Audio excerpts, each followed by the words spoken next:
do you stop yourself from editing when you are in the writing stage?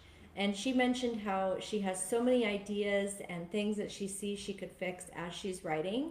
So it's really hard to keep in that writing creative part of her brain instead of switching to the editing part of her brain. So here I'm going to share with you my top 5 tips for staying focused on writing, getting that draft done, and staying out of the editing brain. My first tip is to set a timer. And I use timers for many things that I do. When I'm feeling overwhelmed with my to-do list, when I'm feeling sad or stuck, I love just setting a timer for 5 or 10 minutes and then just doing this one thing, just hyper focusing on that one thing. And what I've found is that when I'm in a funk and I do that, it helps me get present with that one thing, and it actually will slowly lift me out of that funk. There are times when we're in a funk where we need to just go rest or take a break, but timers for me often help reset. So my first tip for you, if you are struggling to stop editing and stay in the writing process, is to set a timer and allocate an amount of time where you are just writing. You are not editing, you are just free writing, you are getting those thoughts down. And so that will help you hyper focus.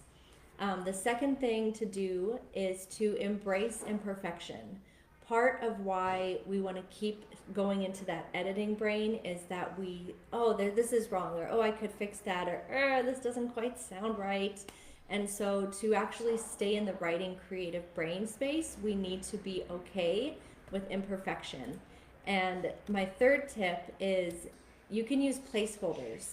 So if you're free writing and you're like, oh, fix that, or research that, or I'm not sure about this, I will just make a little note. Sometimes I'll do a star so I know to come back to it. Sometimes in brackets I'll just say fix and keep going. But that allows that kind of critical editing part of my brain to get heard and noted, but then forgotten and set aside. So, because that can be really helpful. Sometimes if we're hyper focused on suppressing that editing part of our brain, it gets louder.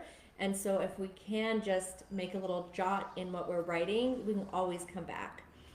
My next tip for you is similar.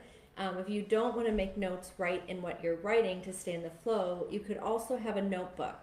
So Nancy and I at the Write With Us retreats, we always encourage you to have a note paper. I love these like thin note papers. Have it next to you so that you're writing and you're staying focused on your writing, but then you can jot down, pick up groceries. Oh, I need to order a birthday present. Like all those things that pop up in our brains, whether or not they're related to editing. And then my 5th tip for you is to set clear goals. So if your goal is to get something written, to get it down on paper, having a specific tangible goal is going to help you. And goals could be, I'm going to write for 30 minutes, 5 minutes, 10 minutes, have your timer. Or the goal could be, I'm going to get 2 pages done if you're handwriting, or I'm going to get 500 words done, 1,000 words. And you may even want to play with your goals. Figure out what feels best and easiest to you. I typically alternate between time goals with my timer that I love and word count goals of like, okay, I'm going to get this many words down. So I hope that that helps you if you are struggling to stay in the creative writing brain because your editing brain keeps screaming at you. Again, the 5 tips are: set a timer to focus, embrace imperfection, have a notepad so you can jot down ideas or thoughts for later and return to writing, or 4, use placeholders actually in your free write that says research later, fix this. And then the 5th one is having clear goals. So knowing this is my goal to write this or this amount of time, that will help you stay out of your editing brain and stay in the writing